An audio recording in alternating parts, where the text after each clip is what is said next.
Swiss আল্পসে একটি পাহাড় চূড়ার নিচে চিরস্থায়ী বরফের আস্তরণ গলে যাচ্ছে।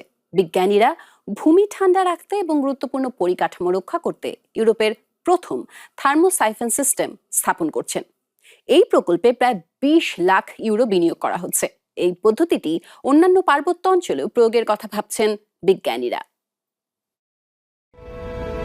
সুইস আল্পসের চূড়ায় বরফ গলে যাচ্ছে। যে মাটি শক্ত হওয়া উচিত ছিল তা ভঙ্গুর হতে শুরু করেছে।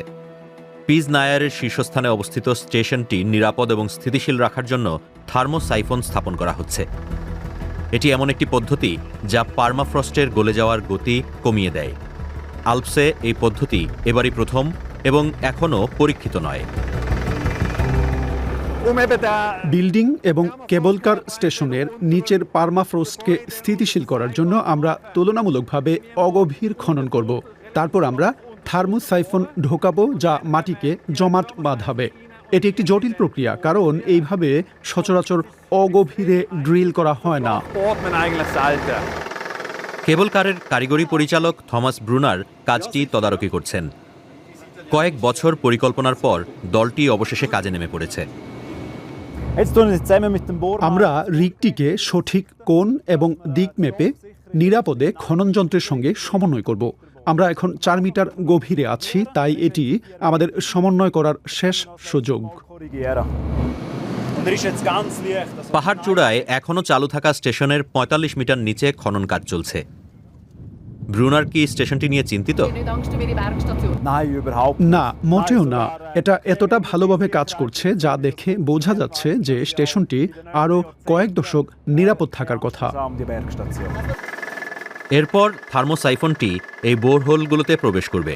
এর কাজ হল স্টেশন থেকে নির্গত তাপকে পার্মাফ্রস্টের ক্ষতি করা থেকে রোধ করা। বন্ধ করা পাইপগুলোতে কম্প্রেসড কার্বন ডাই অক্সাইড রাখা আছে। শীতকালে মাটি যখন বাতাসের চেয়ে উষ্ণ হয়ে ওঠে, তখন নিচের তরল কার্বন ডাই অক্সাইড উত্তপ্ত হয়ে বাষ্পীভূত হয় এবং গ্যাসে পরিণত হয়।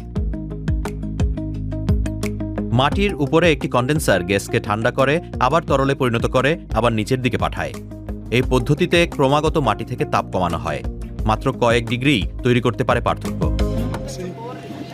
থার্মোসাইফন কোনো বাহ্যিক শক্তি ব্যবহার করে না, তাই এটি সাশ্রয়ী এবং পরিবেশ বান্ধব। তবে এটি কেবল তখনই কাজ করে যখন বাতাস মাটির চেয়ে ঠান্ডা থাকে। শীতকালে মাটি যথেষ্ট পরিমাণে ঠান্ডা হতে হবে, যাতে সেখানকার তাপমাত্রা হিমাঙ্কের নিচে থাকে এবং বরফ গ্রীষ্মকালে টিকে থাকে। এই ব্যবস্থা মাটি থেকে তাপ শোষণ করে স্বাভাবিকের চেয়ে বেশি ঠান্ডা করে তোলে। এই কারণেই বরফ গ্রীষ্মকালে টিকে থাকতে পারে।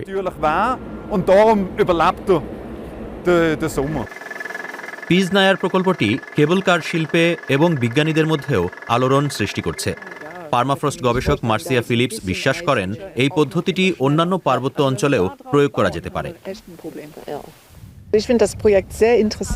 এই প্রকল্পটি আমার কাছে আকর্ষণীয় মনে হচ্ছে।